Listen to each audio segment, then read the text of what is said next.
Everyone, thank you so much for coming out this evening. It's wonderful to see so many friends and community members here with us this evening for what is going to be an incredibly enlightening discussion and interaction with Ambassador Andrew Young and Ernie Suggs of the Atlanta Journal-Constitution. So before I turn the microphone and the stage over to our illustrious guests, I just want to read a few remarks, and I should probably start by introducing myself. My name is Dr. Valita Dent, and I am the Vice Provost for the Libraries and the Museum here at Emory University. And again, I just want to take this opportunity to welcome you all. I am deeply grateful for the role that Emory University is playing in bringing Ambassador Young to our campus this evening. Before we get started, I want to take just a few minutes to read our land acknowledgement. This is the land acknowledgement statement that Emory uses to signify how we honor and pay tribute to the land and our ancestors upon which this institution was built. So if you will mindfully just sit with me for a moment while I read the land acknowledgement statement. So we acknowledge that Emory University was founded in 1836 on the historic lands of the Muskogee Creek Nation. 15 years after the first Treaty of Indian Springs in 1821, dispossessed the Muskogee of land, including both Emory campus locations. We also acknowledge that Emory University's founders were slaveholders, and the Oxford campus was originally constructed by enslaved peoples.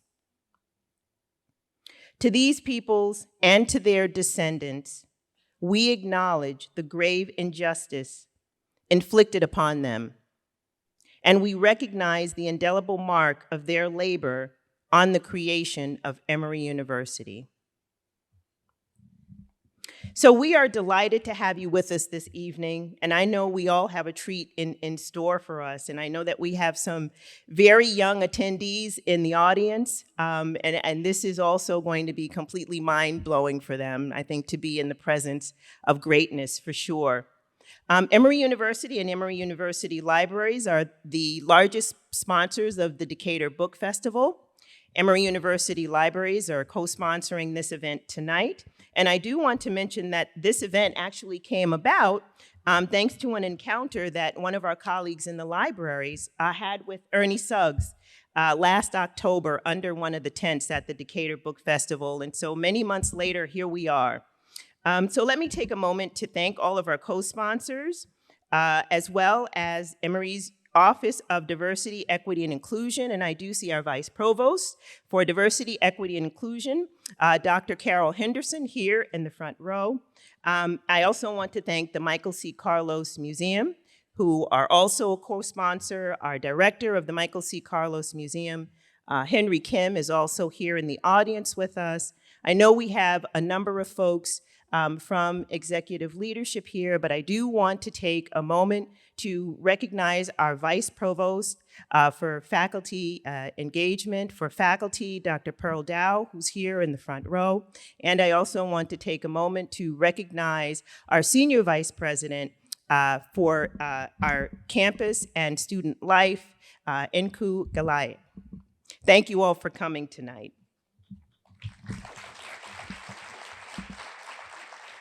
So it is now my true privilege and honor to introduce our special guests for the evening, and I promise to make this quick.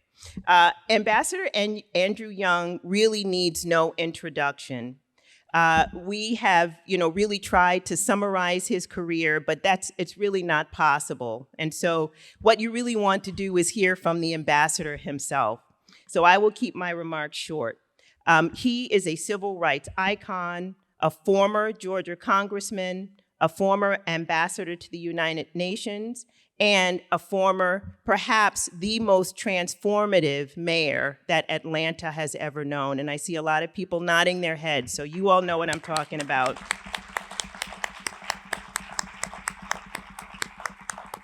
Today, Ambassador Young leads the Andrew J. Young Foundation, leads the efforts to develop and support new generations of visionary leadership, paying special attention to sustainable global approaches to dealing with things like chronic poverty, economic development, and poverty alleviation. The foundation also does a lot of work in terms of looking at the scourge of hunger and how we alleviate the scourge of hunger in this country. Andrew Young has been a good friend to Emory. He received an honorary degree from Emory in 1991. He gave Emory's 2019 commencement address, and he received the President's Medal, both in 2019. We are also grateful to have Ernie Suggs with us.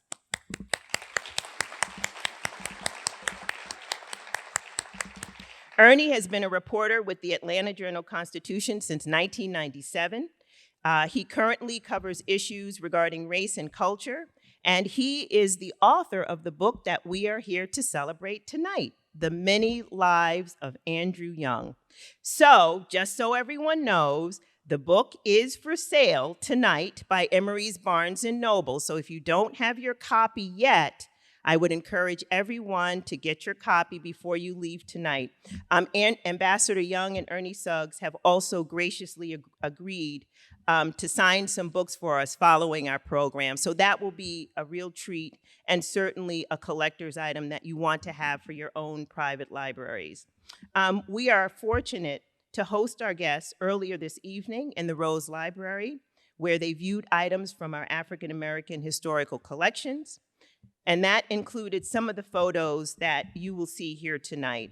So I invite all of you, when time permits, to stop by the Rose Library and to avail yourselves of what are some outstanding historical collections.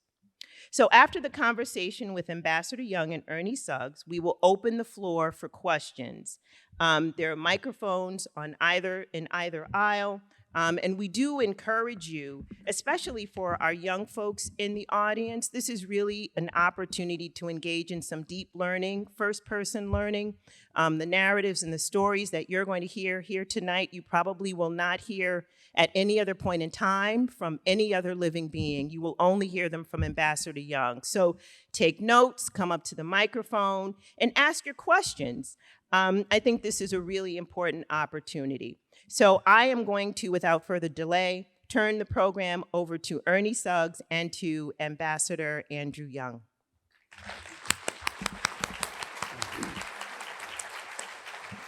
Thank you. Thank you very much. It's a pleasure to be here at Emory University, one of my favorite colleges in the world. And I have, since this book came out last March, March 12th will be Ambassador Young's 91st birthday. Since this book came out last March, we've been all over the country, touring the country, talking about this book, and I've learned so much from him. So you guys are going to have for those of you who've never heard him talk, who've never heard me talk, I'm very fascinating myself, but if you've never heard him talk, you're in for a treat tonight. But I want to start, and we're going to talk, so if you have any questions, please line up later on. But I just got back. I may look a little harried, sweaty, because I just got back from Plains, Georgia, where I am covering the situation with President Carter. So, he's our former president, a man of Georgia, a man of Atlanta, a man of Emory University, and your friend. So I wanted to start off just by talking to you about, your relationship with President Carter and just what this moment is for us right now. Well, actually, I was down there last week. Okay. And they called me 2 days after I left and said that President Carter had decided that he wanted to go into hospice, that he didn't want to go back to the hospital or to the doctors anymore. He'd just let nature take its course. I was there to do some recordings for the Park Service, explaining some of the other civil rights exhibits, and his son was there, and he and Mrs. Carter. Mrs. Carter was kind of quiet and shy. She's always quiet and shy, except for their 75th wedding anniversary back in February sometime, when he was the one that was quiet and shy, and she was the one that was bubbling all over the place and laughing and joking and really carrying on the day. But this time, his son was kind of despairing because he said, they told me I'm the one that has to pull the plug. See? And I said, don't look at it that way, Chip. Chip is the baby boy, and I happen to have performed his marriage, some almost 40 years ago. And so we've known each other longer than that. And I said, no, I had a grandmother who used to fuss with God every day on her knees. Why are you leaving me here to worry these children? I'm ready to go home and claim my reward. And then she would state her case to God about why she deserved to be in heaven and not here on earth. So I explained to Chip, I was trying to explain to Chip that I have a different view. Well, I don't know, because I grew up with Martin Luther King, and Martin Luther King looked forward to death almost when he was 30s. And he'd make jokes about death. He'd say, yeah, I know there's a bullet out there waiting on me. He said, but one of you all are going to take it for me, because you're always jumping in front of the camera trying to get your picture in the paper. And he said, but that's when my real trouble begins, because then I have to figure out how to preach your sorry behind into heaven. And he'd start preaching your funeral. Well, he'd preach your funeral more like Richard Pryor or Eddie Murphy. He was a real comedian. And he'd say everything embarrassing he could think of about you. But what he was doing was he was making a group of 30-year-olds, 29-year-olds, I was about 3 years younger than him. He was making us comfortable with death. And people who live the kind of life that, people who eventually you come to realize that, as Deepak Chopra would put it, we think we are human beings that have an occasional spiritual experience, when actually we're spiritual beings. And this is an occasional human experience. And you kind of know that when you get to be 98. But Carter kind of knew that in the Navy because he's been dealing with death since he was a teenager.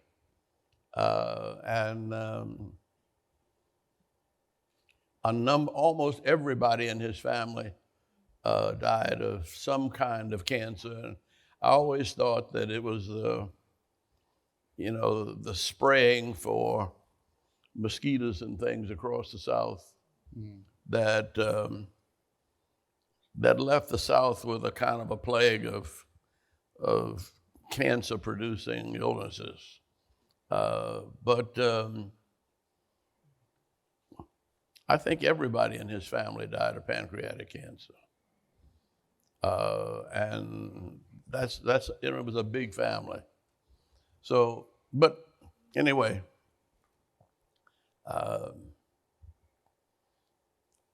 he was laughing and reassuring Chip that he didn't have to worry about him. He had to worry about himself. But the spirit of this man of 98 years, is just something to behold even now. Well, there, in the book, for those of you who have a copy of the book, it's called The Many Lives of Andrew Young. And the reason that it's named that is because he's had so many lives. You know, he was a civil rights leader. He was the first black congressman from the South since Reconstruction, along with Barbara Jordan. First black UN ambassador to the United Nations. Second black mayor of Atlanta.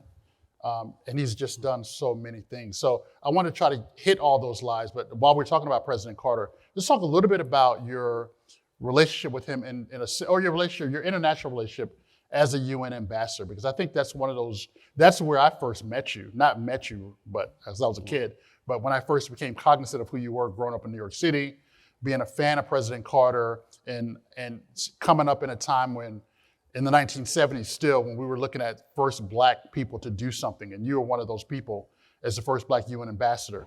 So talk a little bit about your work in the United Nations and how that's kind of influenced you, or if you influenced it. Well, you know, one of the things I realize more and more as I talk with Ernie and talk with people about this book, it almost had to happen. I didn't have any choice. It's honest to goodness truth that I have never known today what my life would be tomorrow. There's nothing I've done where I knew a day ahead of time before it happened. And it's like I had no choice. I was born in New Orleans, and I had to grow up to be in the UN because there was an Irish grocery store on one corner. There was an Italian bar on another. The headquarters of the Nazi Party was on the third corner, and they were flying the swastika outdoors, a huge swastika, and I had to stand in front of that Nazi Party headquarters to catch the bus to Valina C. Jones Public School, because I couldn't go to school in that neighborhood. There weren't enough. There were a lot of black adults, but they didn't have enough black children, and the schools were segregated. So, I mean, my father started educating me when I was 4 years old. I was younger than you, and you know, and he always told me, look, you learned in Sunday school that God created in one blood all the nations of the world. And these people don't believe that. They believe that God created white people better than everybody else. He said, but that's their problem with God. That's not your problem.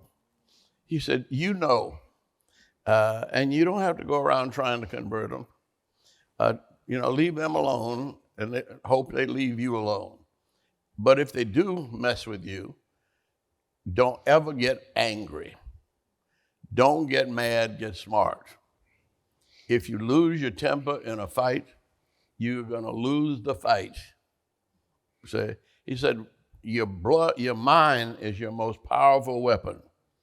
And as long as you're thinking, you can figure things out better than you can if you get emotional. See, he said, that's true of everything. And don't ever let your mind get turned off and get flustered. See, and so that's a perfect formula for going to the UN. I mean, and I was just 4. But he took me, and again, we had the Olympics here. You know why? Because my daddy took me to see the Olympics in a segregated Orpheum Theater in New Orleans when I was 4, in 1936. I went there and I saw Jesse Owens. And when Jesse Owens won the 100-meter dash, Hitler was supposed to present him with his medal. And instead, Hitler got up and walked out and took all of his black-shirted stormtroopers with him. And that was an insult to Jesse Owens. And my father said, but wait a minute. Watch what Jesse does. I said, he's not doing anything. He said, he's not paying any attention to Hitler.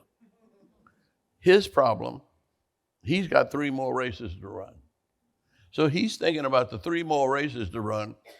Hitler's got his problem with with with the fact that a black man won 100-meter dash, but he got nothing to do with that. He just got to go win these 3 more races, which he did. And he said, that's the way you deal with racism. You ignore it, and that's their problem. Now, you might be able to help sometimes as you get older, but mind your own business and make sure that you don't feel angry or frustrated or evil toward people that you disagree with. And I think growing up like that sort of destined me to do whatever I've done. So you're 90 years old. You talked about when you were 4 years old, you went to 1936. You went to see the Olympics with your father at the theater. When you look back at your life, is there anything, you and I talked in the green room about the misery of youth.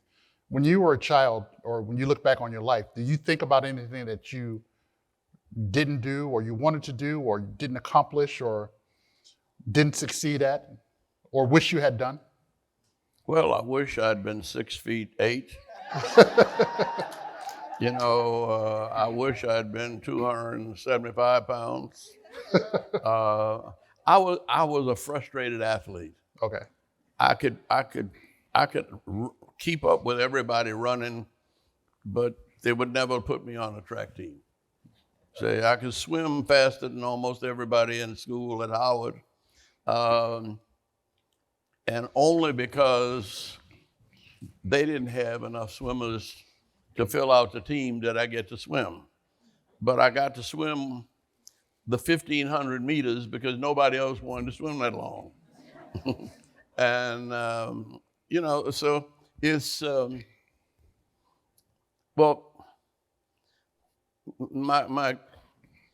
don't know whether it was a curse or a blessing, but when I went to elementary school at 6, they put me in 3rd grade instead of 1st grade. And which meant that I went to high school at 11 in short pants. See, and I went to college at 15. And I didn't belong. But they did that to all of us. Martin Luther King went to college at 15. Maynard Jackson went to Morehouse at 14.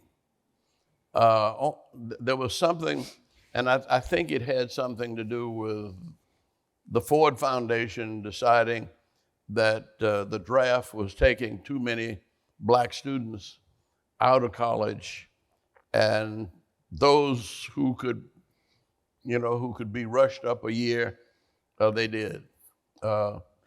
It meant you didn't have a chance to grow up. The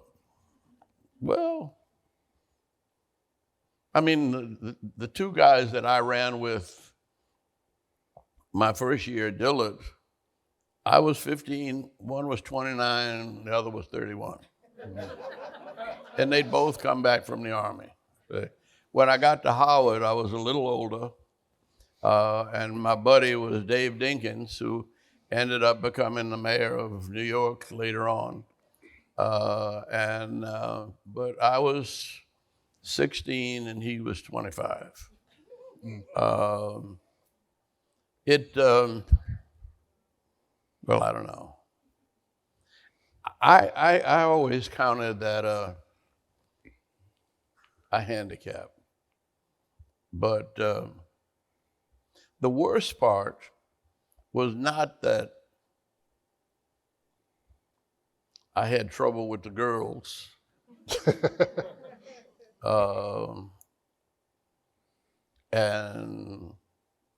But I adjusted to that after a while.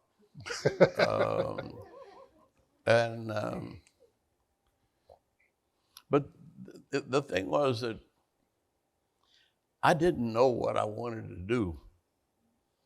And it seemed like college was a curse to me. that I wanted to get out and find out what the world was all about.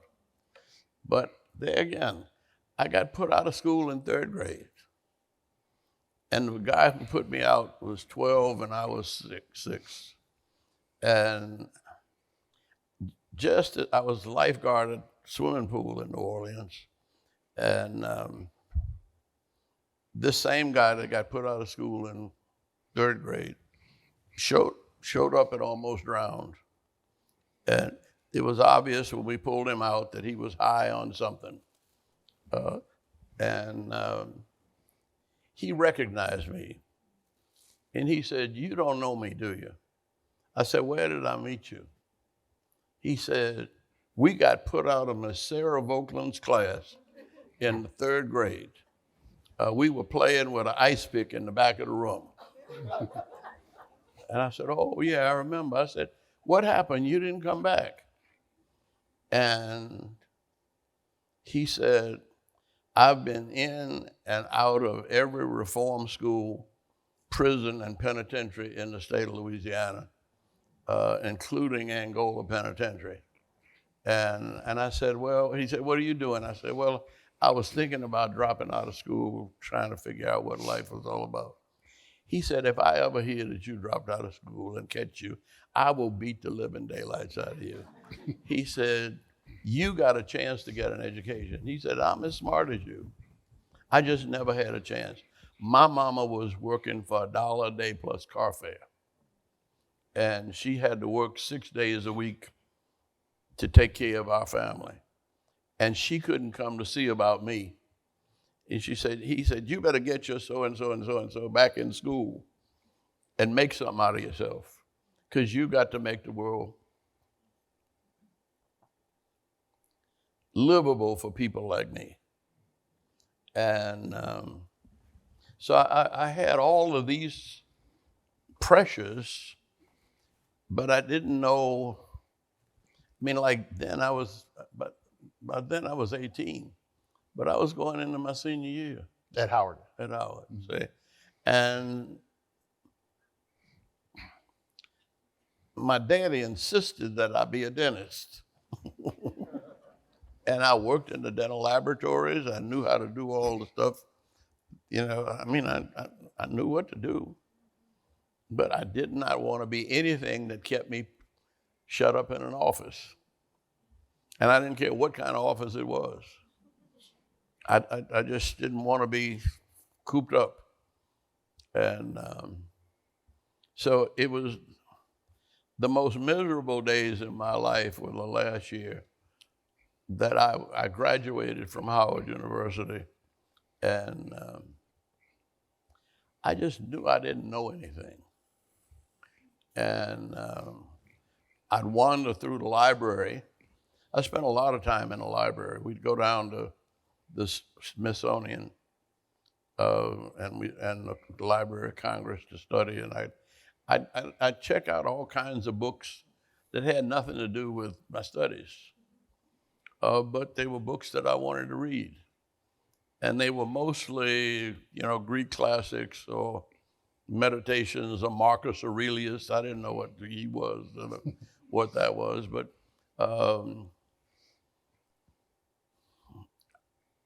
I graduated. I had a degree, and we were driving home from Howard, and I pleaded with my parents not to come up because I didn't know whether I was going to graduate or flunk out. And they came up, and I looked up and graduated and didn't embarrass my parents. So, but on the way back, segregated time, you couldn't stay at hotels, and we couldn't drive all the way from Washington to Louisiana. So we stopped at Kings Mountain, North Carolina, and it was a missionary school there that would let members of the church stay at Kings Mountain. And I got up early in the morning and went out running. And I'd made the track team, and I was in very good shape.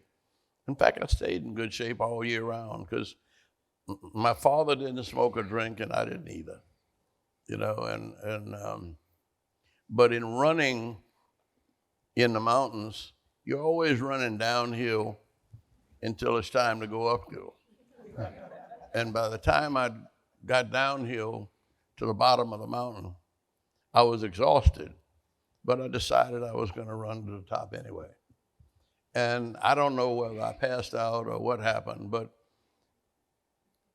I was in bad shape when I got to the top. And when I caught my breath and opened my eyes, the world just looked different. And I didn't hear any voices. I didn't see any signs, except that the sky looked bluer than it ever looked before, that the cows looked different, the trees looked different. And I said, damn, you know, if everything I see has a purpose, whoever made all of this with a purpose didn't make me the only thing on earth without a purpose. And that was my awakening. And from that, I came down from that mountain. I said, well, I got it made now. I don't care what it is, but one day at a time, I will figure this stuff out. And I'll do whatever that day leads me to do. Now, no, go ahead. Clap it, yeah.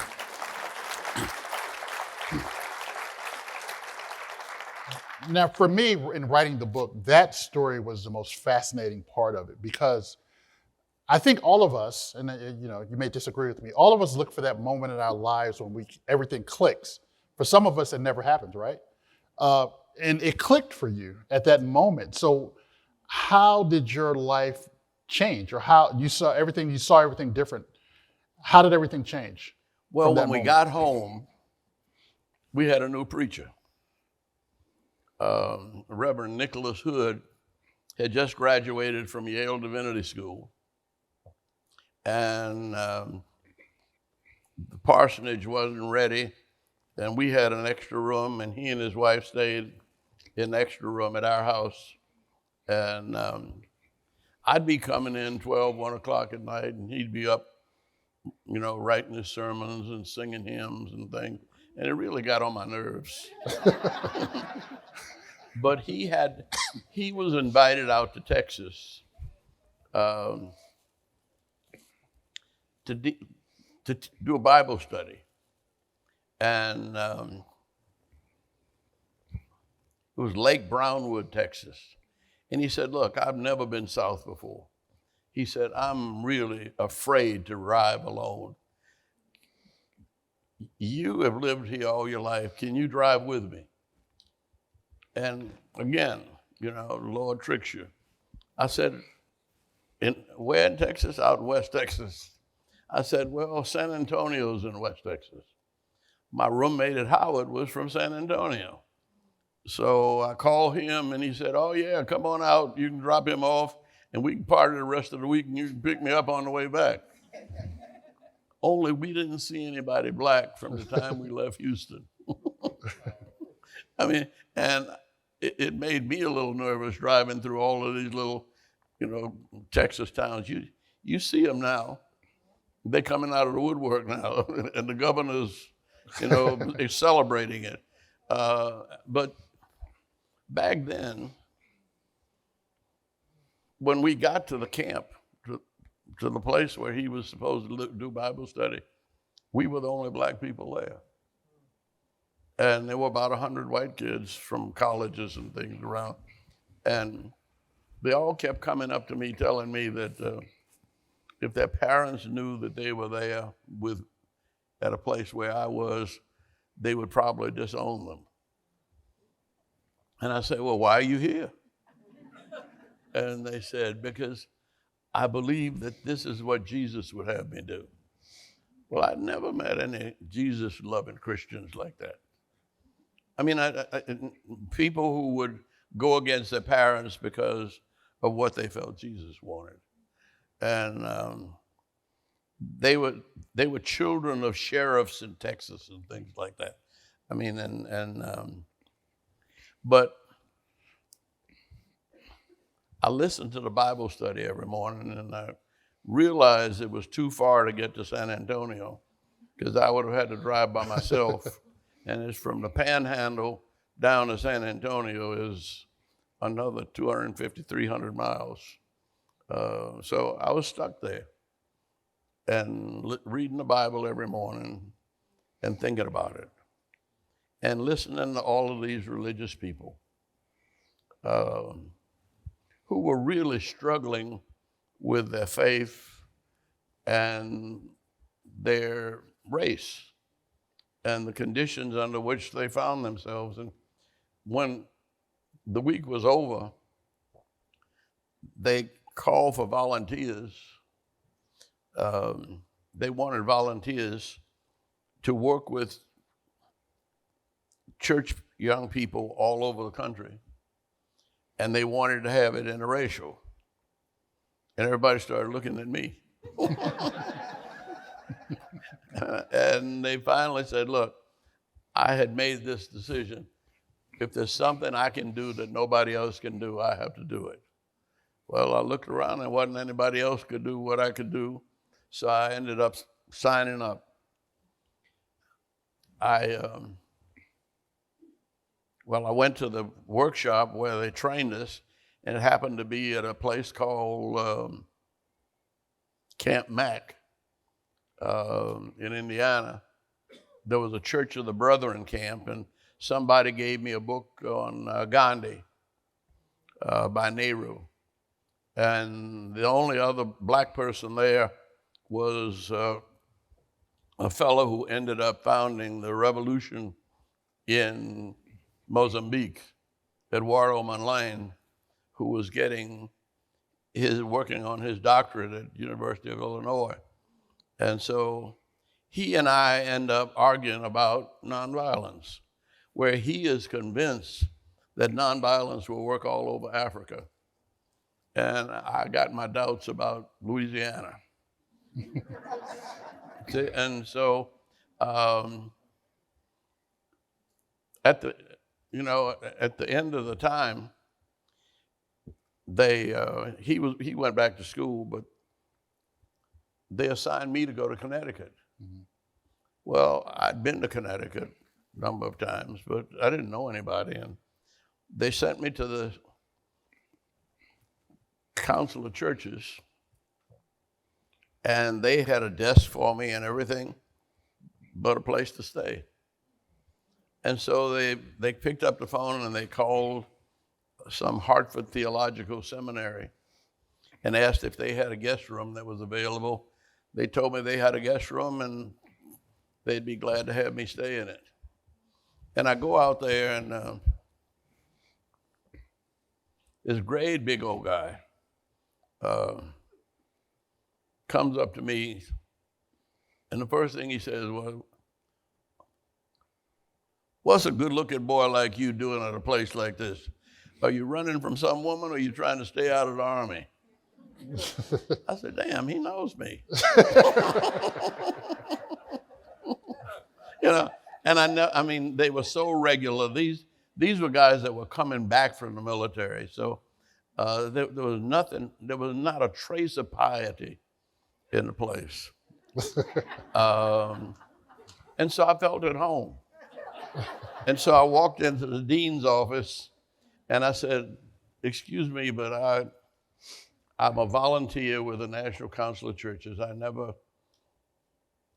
read the Bible in Sunday school, but I really don't know anything about it. I wonder if I could sit in on a course in New Testament and a course in Old Testament." And he said, "Well, if you could sit in on 3 courses, we could give you a scholarship." I said, "Huh?" And he didn't ask to see my transcript. I said, "Thank God." But there was a new young professor who just gotten his doctorate from Edinburgh. And the thing about the campus was it was mostly people who had been training somewhere around the world as missionaries. So we probably had 55, 60 different nationalities on the campus. And that's where I end up being trained for the UN without knowing that I don't think there was a UN quite yet. No, it wasn't there. See? And so it just unfolded like that, one day at a time. And I had never heard of that campus, that school, till I walked on the campus. And I ended up staying there 4 years. So it's almost time for Q&A. So if folks want to start lining up, but I want to ask you about Atlanta. A lot of us, including myself, took forever to get here today because of all the traffic. When you first moved here, one of the first times you visited Atlanta, I remember you told me that you stayed at the Butler Street YMCA and the Klan marched down Auburn Avenue.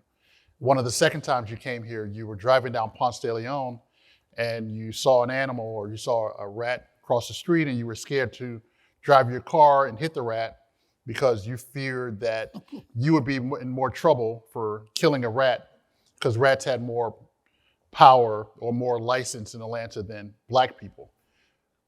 40, 50 years later, we have several Fortune 500 companies in Atlanta. We have the busiest airport in Atlanta. We have traffic, but a lot of that is because of you and because of what you did as the mayor of Atlanta. So Trying to protect myself from that rat. yeah. so would you consider your time as mayor as the pinnacle of your career? And I really would. I mean, there's no job in the world any better than being mayor of Atlanta. Okay. Now, I don't mean being mayor of New York or being mayor of California or Los Angeles or San Francisco. But there was something special about this place. And I think it was that it was all potential. Okay. The first time I flew into Atlanta, the airport wasn't as big as this. It was a Quonset hut. Yes, it was. It was a Quonset hut, and that was about half the size of this room. And they had 3 little Southern Airways DC-3s with only 3 planes there. They didn't have a hot dog stand in the airport. You could buy, they had, machines. You could buy a candy bar or something out of that. But it was Atlanta. And I guess the best thing that happened to me was to come back here. Okay. I have read your quote. One of the principles of nonviolence is that you leave your opponents whole and better off than you found them. What inspired you to pursue this method of bringing about equality and change? Well, growing up in that neighborhood, you see, we were outnumbered 10-1, black and white. And we were not the biggest in the neighborhood. And so I could fight, and I might win sometimes. But most of the time, people would gang up on me and I'd get beat up. So I had to start using my head. And I didn't have to fight and I didn't get beat up. But I didn't need to beat anybody else up. I don't know whether I could have anyway, but my father did, give me the protection of, as a dentist, when the boxers would come to town, the Coliseum was not far from our house, and so he ended up, if they got, a tooth knocked out, a jaw split or something like that, a cut over their eyes, he was always the one to kind of sew them up, and they never had money to pay for it, so he'd say, when you all begin to work out, tomorrow evening, come by and pick up my boys and take them over to the gym and teach them how to box. He said, if they know how to fight, they won't have to fight. Thank you. What's your name? Thank you. My name is Sky Duwaran. How old are you? I am 12. Well, God bless you. Can you tell me where your name came from? My name came from my parents' name means Sky Esse, which means God's blessing. Where? I didn't hear. Nigeria. Nigeria. What God's part of blessing. Nigeria? Delta, Nigeria. Delta? Yes. Okay, very good. I did a movie on Nigeria. I'll have to get you a copy. Mr. Alexander? Hey, Andy, I found out we got something else in common. I had a one morning revelation too, All right. except I wasn't on a mountaintop. I was in a room after being drunk for a week and a half. An ex-sailor, and somebody was talking to me in the room, and I looked around and nobody was in the room but me. And so here I am today, 60 years sober. So, you know, God bless you. Thank you. Yes, sir. My name is Tam Sharibi. If Ernie Suggs wants to make a sequel to his book, Okay. I would ask two questions. Okay. The first one is that the most credible voice in Africa is Ambassador Young. He wanted to make a suspension bridge between Atlanta and Africa. Forget about New York, it's Atlanta. If development doesn't come to Africa from Atlanta, it doesn't come from nowhere. And Ambassador Young is the one, absolutely, the architect of that. I love him for that. So the second question I want to ask him is about his European adventure. I wanted to add, if he wants, I would love to do that because that's my Dutch heritage. I want him to say something about the Queen Beatrix and his encounter with her when she was 16. Thank you so much. Thank you. Queen Beatrice? Oh, yeah. I was. I don't know if we It can was go in for this one. 1960, just before I came to Atlanta. I was representing the United States in a World Youth Conference in Switzerland. And I got to church early, and they looked around and they realized that everybody, up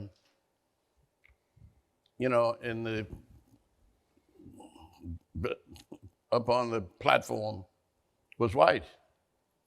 And they embarrassingly came down and asked me, they said, "You are an ordained minister, aren't you?" I said, "Yes, I'm ordained in the United Church of Christ."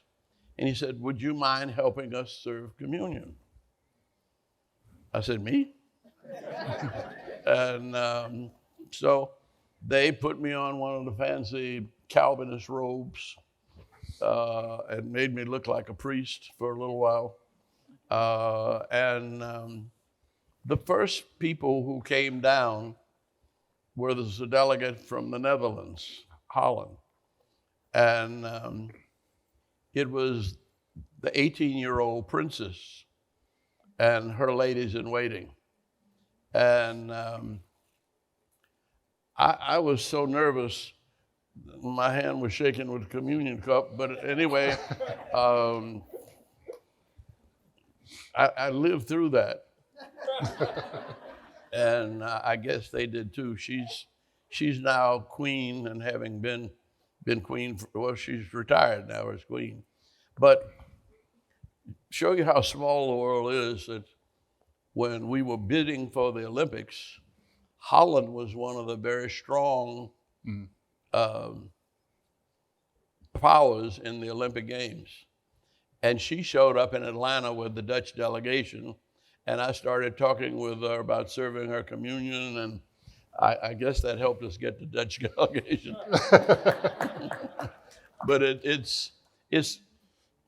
I keep saying coincidence is God's way of remaining anonymous.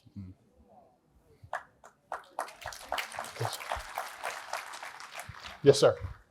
Ambassador Young, thank you for what you've shared, which is very meaningful. My name is George Hiller. I'm an MBA graduate of the Goizueta Business School. My understanding is that Paul Austin, the chief executive of Coca-Cola in 1964, threatened to move Coke out of Atlanta if the city's business leaders not rally around Mayor Allen's proposals to properly recognize and honor the achievement of Dr. King's Nobel Peace Prize. I That's wanted correct. to ask for your recollections on that story and also your perspectives on what that type of business leadership meant, as well as the example of Dr. King and your leadership efforts in terms of allowing Atlanta to emerge as the unquestioned leader among America's southern cities. Thank you. Yeah, I think that there's no question.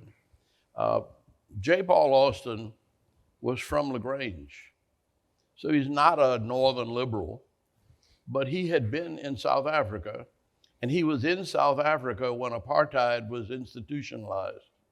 And he watched South Africa begin to crumble because of racial division.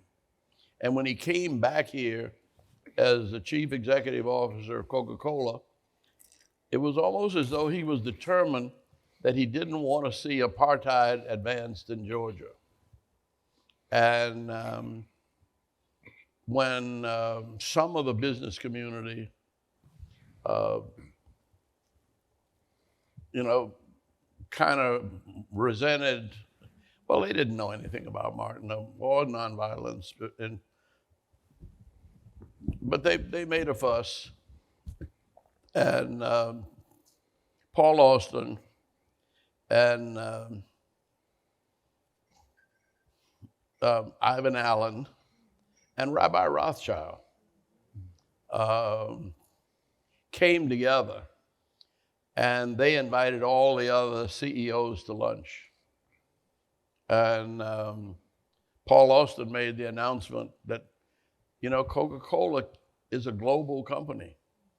It can't it can't have its headquarters in a city that refuses to honor a Nobel Peace Prize winner. And he said, if you all don't want Coca-Cola here, just keep doing crazy things like this. Well, immediately they sold out, and the dinner was very, very successful. But that continued, and I learned from that, because when I was running for mayor, they had decided they didn't want another black mayor, and Maynard Jackson was enough. And I told them that I thought, well, one, I had just come from the United Nations, and I had been in Congress for 4 years, and I'd been all over the world in civil rights and church work before that. And I just didn't figure there was anybody else that had a vision of, that was 1981. And I had just left the United Nations. And I probably went to at least 100 countries with the United Nations. And so I knew that the Japanese were outgrowing their landmass. I knew that the Germans could no longer sustain Volkswagen and the German companies just on Europe. That if they were going to, and I went around the world saying, if you want to be in business in the 21st century, you have to be in the United States. And otherwise, you can't stay in business if you stay in Japan, if you stay in Germany, if you stay in England or Canada, wherever you are. And I said, the other thing is that Atlanta is going to continue to grow. I didn't think it'd grow this fast. I figured we were just about 1 million people, just getting to it. And, but once we sold that idea and built that airport, interestingly enough, that airport was built with no taxpayer money. Nobody had to pay any taxes to build that airport, because we decided we weren't going to go to Washington. We were going to go to Wall Street.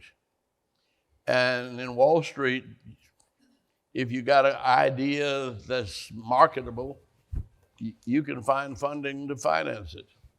So we have put probably in excess of somewhere around 11 or $12 billion into that airport. and not a penny of taxpayer money. And it generated last year $66 billion of revenue and over 66, Million jobs. it was over 1 million jobs. So we have time for a few more questions. So I'll be quick. make your questions a question. Yes, sir. I had my whole speech prepared. God bless you, Ambassador Young. Neil Lewis, National Federation of the Blind, native Atlantan. Hugh Spalding, that's a step above a Grady baby. Proud graduate of the Andrew Young School of Policy All right, Studies man, what at I Georgia said State. now. I know, but I had it prepared. I had to get it out there. So one of the pivotal moments in my life was when Thelma Godwin introduced me to you, and I had the chance to sit down, much like this, to hear you have a conversation. You're very intentional about the words that you use. So I came across a documentary on television. You were talking about the desegregation of the University of Georgia and being very intentional about your words. I noticed that you did harp on desegregation rather than integration. And I have thoughts on that, but I would like to hear what your thoughts are. Well, Thank you. my thoughts are growing and changing, and because the world is growing and changing. And that I remember the first time that I went to a conference as mayor to deal with the handicapped, and they picketed me. And when I went out to ask them, why did they picket me? And they said, because you don't make any provisions for the handicap or MARTA. And he said, I said, well, I don't know how many handicapped people there are. And he said, well, let me tell you, there are more people who are handicapped than there are people who are black. And if you're gonna have any consideration for race, you have to realize that, and you see my scooter in here, my knees gave out, my eyes are holding up. But I'm saying that it is true. If we live long enough, we're all gonna be disabled. And we need a civilized society is one that looks out for those who cannot keep up with the mass order. And the specialties that come along with creating a creative society quite often come from people who are otherwise considered handicapped. All right. Do we have? Okay. So we have time for two more questions. Thank you so much for your service and having your documents available at the public library. What do you say to people that have given up the idea of changing and being part of the change? What's that? The idea of changing and being part of change. Well, if we grow, we change. And that, I think that I keep a globe in my office, and for about 3 years, it never stopped turning. And I never could figure out why, but it was so balanced that any little walking on the floor kept the world turning. And every atom in your body or mine is constantly replicating that model of a nucleus with other little planets of something going around it. And that's just the way the world is made. All right. Yes, ma'am. Well, I'm feeling guilty because it's not a question. Okay, it's got to be a question. Too far away to get my hug, but I just want to say that it's such a delight, Andy, to see you tonight. It's Mary here. All right, since she broke the rules, okay. And it was a delight. I need to say, it was a delight to work with you all those years. I'm going to let you ask a question, and then our young people are going to ask the final question. So ask your question very quickly. Absolutely. My name is Lucia Doswan. It's a pleasure to meet you, Mr. Young. As a woman in tech, we find that minorities are underrepresented in these spaces. And we're seeing now in education, our history with critical race theory is somewhat being erased or changed, but we also may face repercussions if our voices isn't in building our future with Web3 and blockchain technology not being represented in those cases. I want to ask you, what do you feel are the repercussions if minority voices aren't represented in future technology? Well, let me say about critical race theory. I think it came out of Birmingham in 1963 because, can't think of his name, but he was with the NAACP Legal Defense Fund, and he was Martin Luther King's lawyer, and he was one of those that brought out the letter from the Birmingham jail. And when we settled Birmingham, he went to Harvard as a law professor. And this was one of his papers. And what he was trying to do, I think, was create some standards for the courts to be able to evaluate different approaches to the law. Now, I want to admit that I figured I wasn't smart enough to understand it. And I knew what he was trying to do, and that was good enough for me. I haven't read it. So, but I knew him, and I argued with him about things, and I figure he knows what he's doing, and I figured that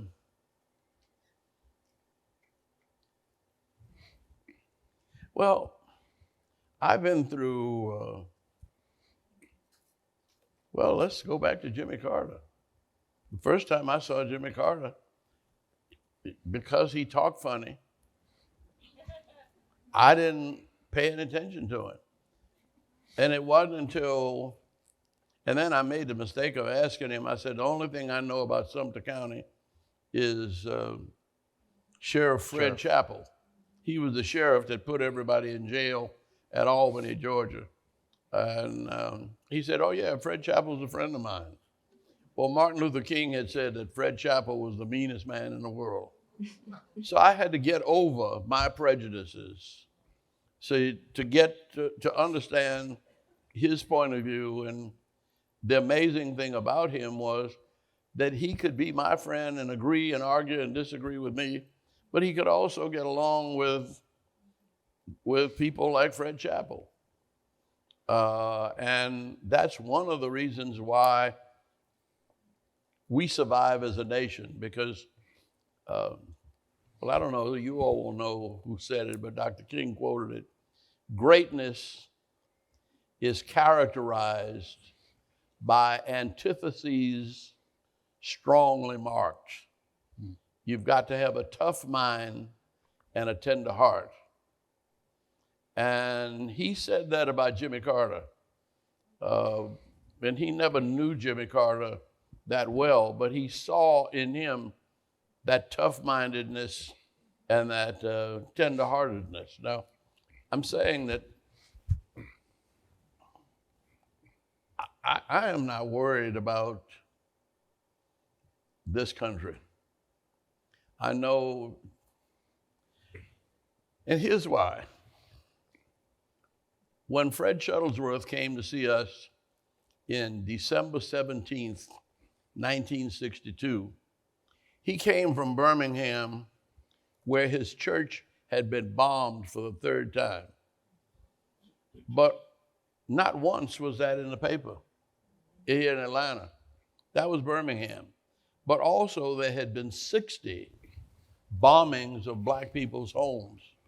The veterans coming back from the military got jobs with U.S. Steel in Birmingham, and they were building some nice, nothing fancy, not even brick, but they had nice little frame homes with some azaleas and some roses, and they had grass and a little picket fence, and they were trying to clean up their lives.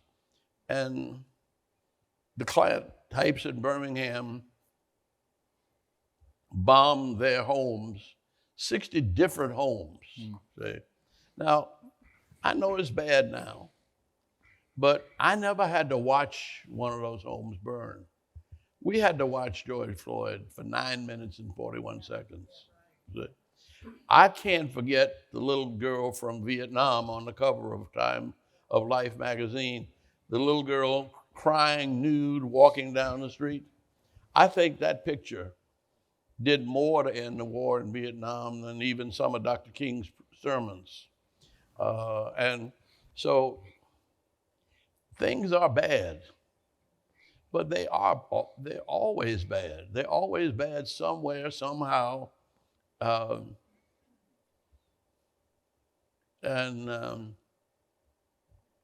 I don't want to be hard on you, but whenever I get a little think that everybody else is going to hell in a handbasket, I realize I'm just barely making it. See, and if I can do a little better, maybe I can help them do a little better. And but again, quoting Martin Luther King, the moral arc of the universe is long, but it bends toward justice. Of course, if you vote, if you get educated, if you save your money and invest in right things, it'll bend quicker toward justice. So, but the future is really in your hands.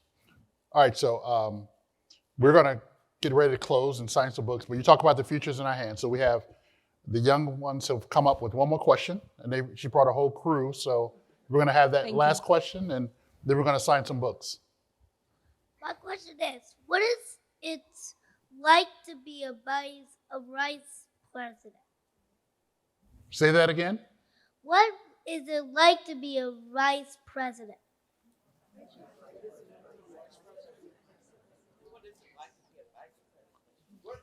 What is it like to work with the president? Oh, what is it like to be a vice president?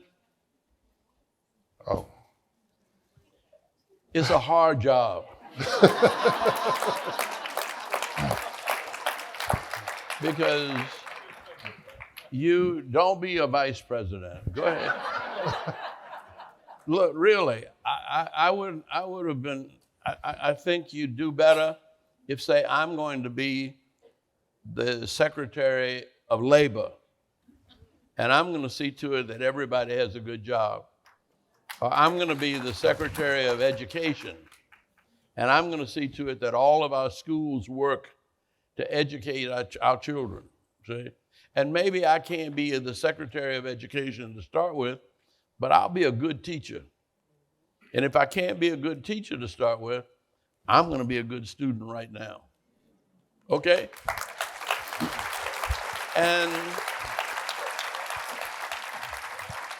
And being a good student sometimes means helping the students that are not as smart as you. And sometimes it might get you in trouble with the teacher. Being good isn't always rewarded, but you have to do what you know to be right and believe in yourself. And you do, or you wouldn't have been able to express yourself that well. God's blessed you. Enjoy it. And on that note, thank you so much, Ambassador Young and Ernie Suggs, for a wonderful conversation. Can we please give them another round of applause? Thank you.